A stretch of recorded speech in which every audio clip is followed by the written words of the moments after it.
Welcome back to the morning wrap. As temperatures hit triple digits in some parts of Los Angeles County, the risk of summer dangers also goes up, especially for our pets. And pets are more vulnerable to heat exhaustion than we are. So it's really important to be extra careful with your pet. So joining us right now to talk about this and what you need to know to keep your pet safe this summer is veterinarian and author of Lizette the Vet, Dr. Ruth MacPete. Thank you so much for joining us, and thank you for bringing your little pooch to the party too. I love it. Wait, do you have two?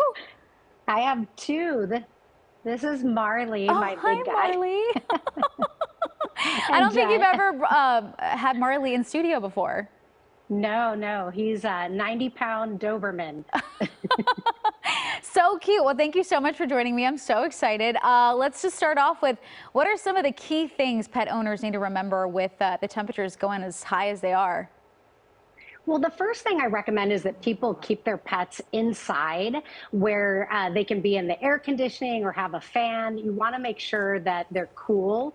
And the best way to do that is to keep them inside. If they do have to be outside, you want to make sure that they always have access to shade and water. And that's the second thing, is to make sure that they stay hydrated. When it's hot, just like us, pets are going to drink more water. So make sure they have plenty of water available at all times. If you're out and about, bring water with you. Bring a water bowl, portable water bowl, so that your pet can drink, and also water. How do you know if your pet is drinking enough water? I feel like sometimes my little dog, she seems a little moody. Sometimes she wants the water, sometimes she doesn't. But I'm like, you haven't had any water in an hour or two. You need to drink it. So how do we know? Well, the main thing is to just provide a lot of water. So make sure that you're providing plenty of bowls. He's out of here. Marley's like, I'm done.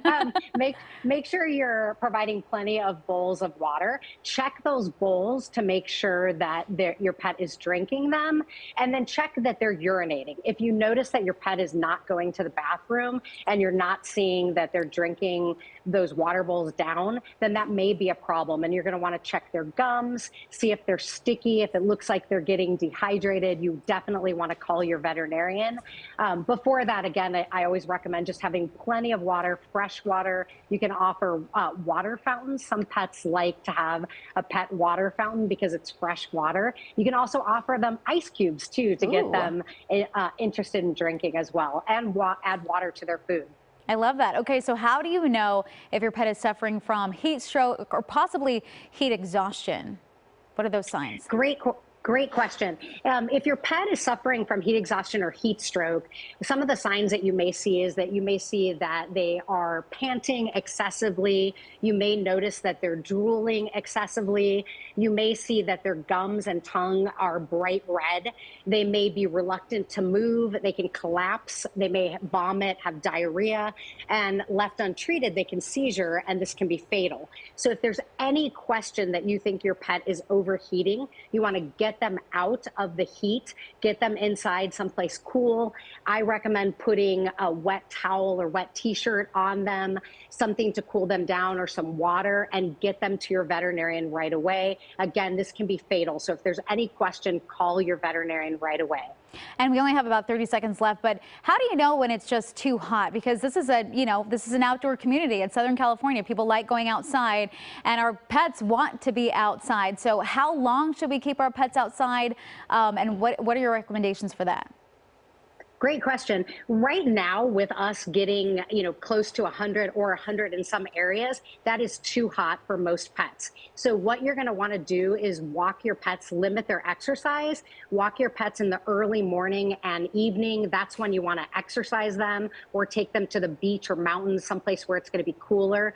But you want to avoid midday, and especially be careful with certain breeds, the brachiocephalic or flat-nosed breeds like my little guy Jet, or bulldogs, Frenchies. Any of those guys are going to be even more heat sensitive. So be very, very careful. But again, early morning, evening when it's cooler, because right now it is too hot, not just for us, but too hot for our pets. Great advice. Thank you so much, Dr. Ruth MacPete. You are the best. And we're going to put all of this up on our website. And I think I'm seeing you in like a month. So see you then.